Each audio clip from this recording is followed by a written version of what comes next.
So hi guys, welcome to my second art vlog. So ang gagawin naman nga natin ngayon is commission portrait. So ang ating client is taga Sorsogon. So ang proyekto nga natin ngayon is drawing lang kasi sabi ni client siya na lang daw yung bibili ng frame. So always naman akong ready para dyan. So dito nga sa part na to is nagpe-prepare na tayo ng ating mga gagamitin. At ayan na nga, inilagay na nga natin yung A4 size na works paper. Then next nga po dyan is tinasana natin yung ating charcoal pencil 8B. Then yung iba pang graphite pencil. At medyo pinast forward na nga natin dito yung ating video mga idol para hindi kayo maboard sa pagtatasa natin. At dito nga is gumamit tayo ng gamit ng sandpaper or tinatawag nating papel de liha. At ito yung ginagamit ko para mapatalas yung ating mga charcoal pencil. Then also para hindi matapon yung mga charcoal powder.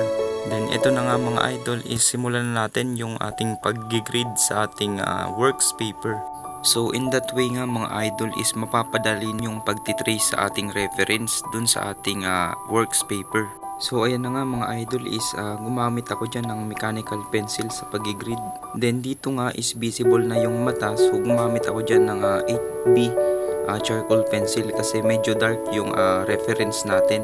So dito nga sa may baba ng mata is gumamit tayo dyan ng cross hatching method. Then yung gamit natin dyan is 6B charcoal pencil.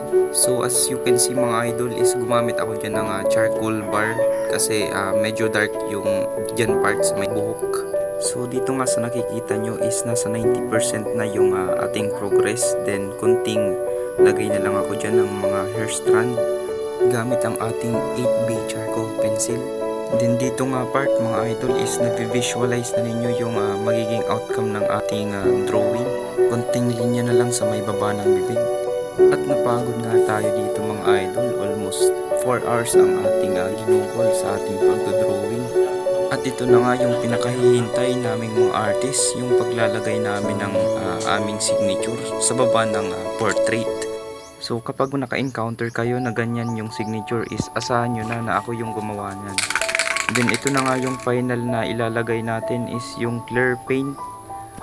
At ang brand ng ginamit natin dito is the Sherlock All Purpose Clear Paint. So nasa 100 pesos lang yan. At iyan na nga pinapakita ko na kung paano ko i-sprayan. So ito na nga yung ating finished product mga idol. I hope you like it.